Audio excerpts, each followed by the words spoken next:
welcome to Inside the Pastor Study. I'm your host, Reverend Kelvin Walter. Today I have joining with me a very close friend of mine, an extraordinary man of God, a great preacher in his own right, Reverend Orlando Young. How are you today? I'm good, man. Thank you. Thank you for having me. Thank you for joining me today. I wanted to talk to you specifically about some things regarding the time we grew up in Jamaica, Queens in ministry together. We pretty much started around the same time, 1988. Both of us was called into the ministry at age 16. But we had a very strange upbringing in ministry. I think there was a lot of bitter, sweet times. Explain a little bit about how you came to come to the church that I invited you and how you liked it when you got there.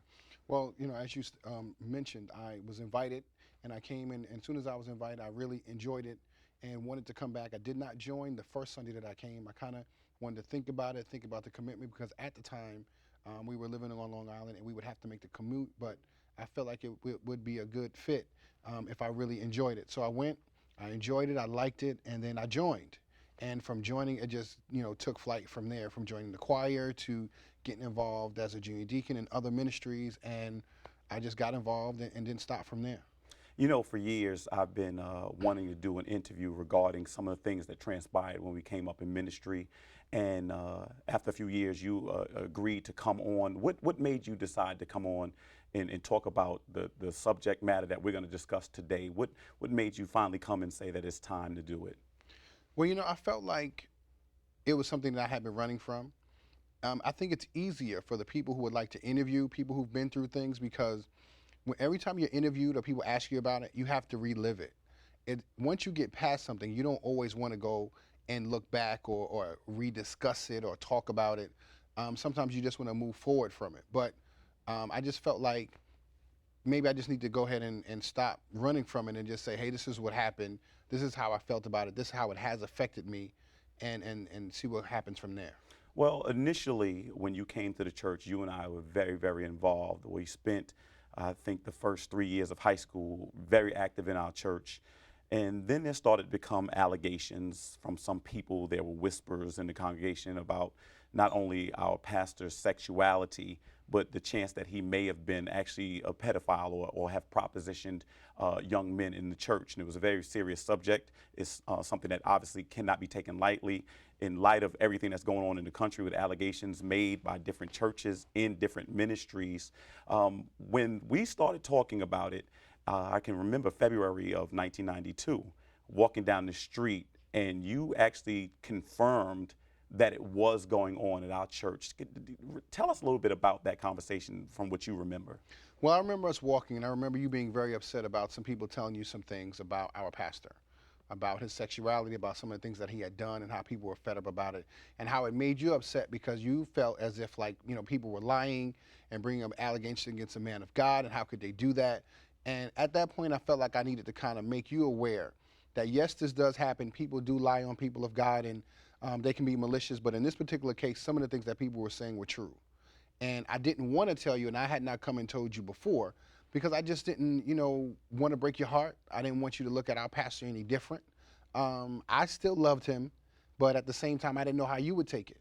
And so I kind of kept it from you. But at this point, with so many allegations coming, I felt like I would be hypocritical if I didn't make you aware that these things were happening. Well, let me ask you a question. How did you find out they were happening, and how old were you when you found out they were happening? Well, I would say I had to be 15, no more than 16. And my pastor and I became very close. He was like a father to me. He was, at the time, I had not met my father. I didn't meet him until I was 16. So he kind of stepped into that role, and we became very close.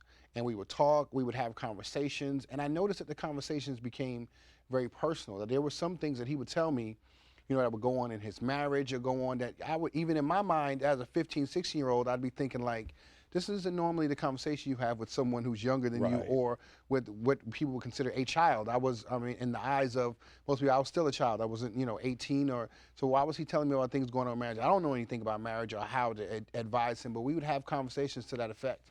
But then he would allude to, what I liked, if I watched certain movies.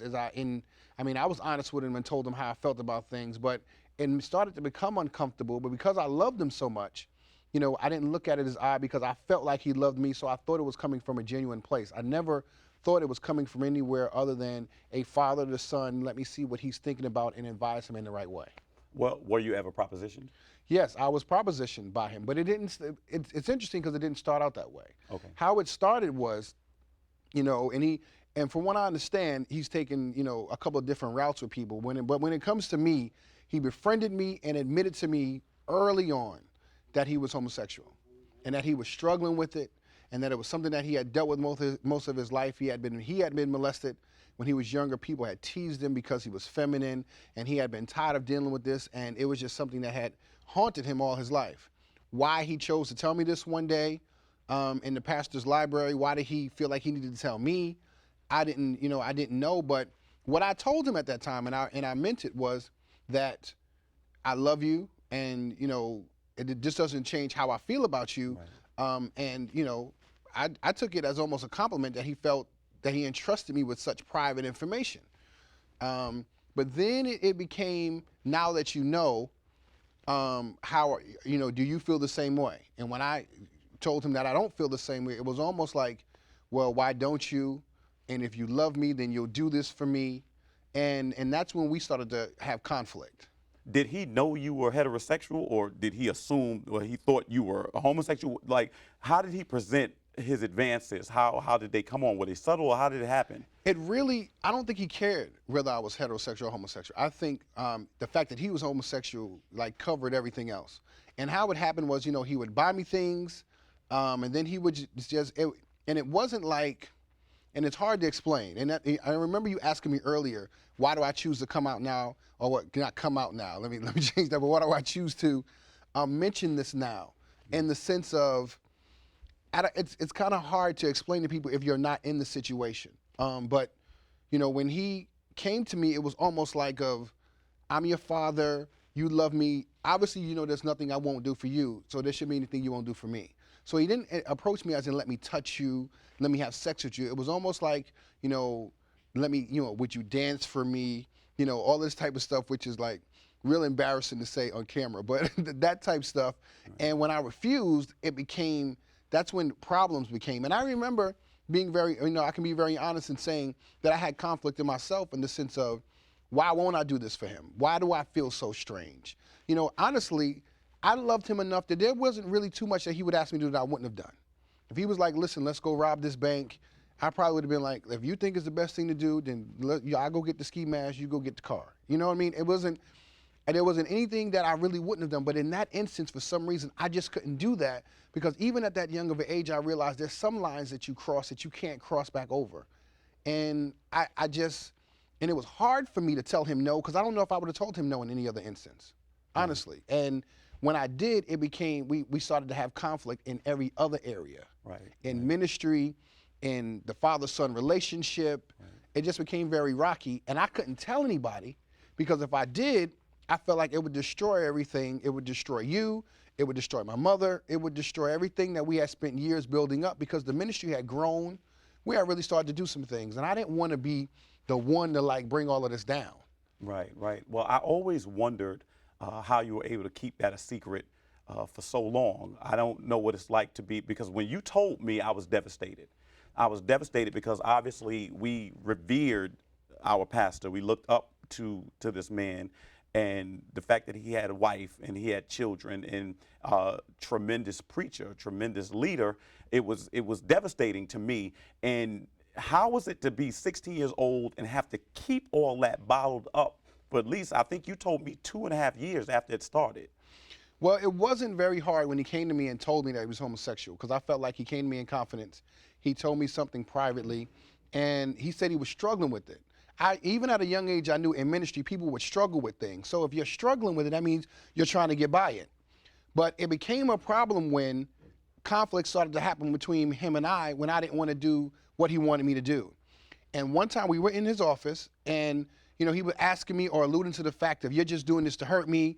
You don't want to do this. There's nothing that you asked me for, but when I ask you to do stuff, you won't do it. And I alluded to the fact that, I just can't do this. I'm not, and I told him, I'm just not homosexual, dude. I just don't feel it like that, straight up. And he said to me, well, I just want you to know that there's nothing that you can say that I'm not prepared to handle. And what he was basically saying is, people are going to take my word over yours. And that's when it became hard, because at that point, I felt like I didn't have any control. That no matter what I said, if I had decided to come and say something at this point, Right. I almost felt like all the power had been taken away. Right. So that's what made it hard at that point. And then it became a struggle whether I should stay. But then questions would come up, why don't you want to go anymore? You wanted to go every day we went, now all of a sudden you don't want to go. My mother would have started asking questions. It just would have became, so it became hard to kind of play the role. Do you feel he started treating you different after you denied his advances? He definitely started to treat me different, which was another problem. Because he was like a father figure to all of us, it's kind of hard being the black sheep of all of us. It was, it was like nothing I could do was right. I was always painted as the kid with the bad attitude who, wouldn't follow instruction. Now, before that, I was president of the junior deacon board. Anything I asked him for, it wasn't a problem. I spent the night over his house. If I needed him, he was there. Then it became a problem. Then he would, it was kind of like, I don't know if I can handle or deal with him. And when I say that, him dealing with me, it was almost as like he didn't want my company anymore because I wouldn't do what he wanted him to do.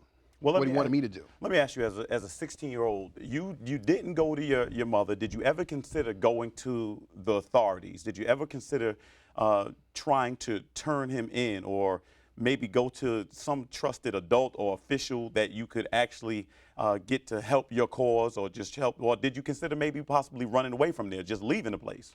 I considered leaving. I never thought of going to the authorities. And see, that's why I said it's kind of hard to explain to people who weren't in this situation. I never really looked at it as you see on TV, a pedophilia or I looked at it as betrayal almost. I was more hurt that it seemed like he had become close to me just to get something from me, and he didn't love me like he said he did. So I thought of leaving, but I never thought of going to the authorities or going to anyone and saying anything in that vein, other than to my mother. I wanted to mention something to her, but I knew that would break her heart, and I know how my mother is, and this just wouldn't have been a very good thing. So having been propositioned by your pastor at age 16, has that had an effect on your life years later going forward? The way you looked at ministry, the way you looked at people that you assume were father figures, how did it affect you?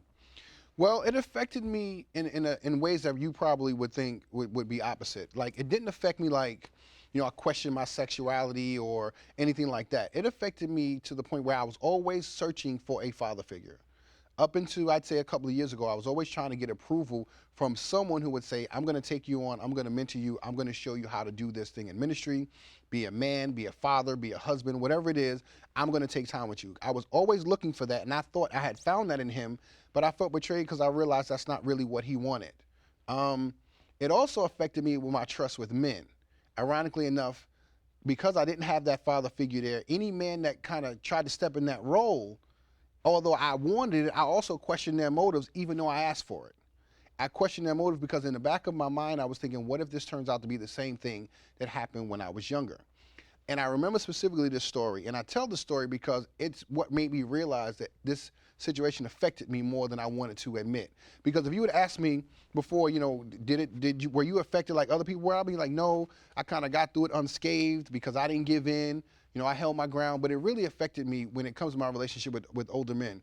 When I was pledging my fraternity, or when I was about to, there was an older man who had to quote unquote be your sponsor. Okay. And I had to go to his home to get ready to go to the meeting.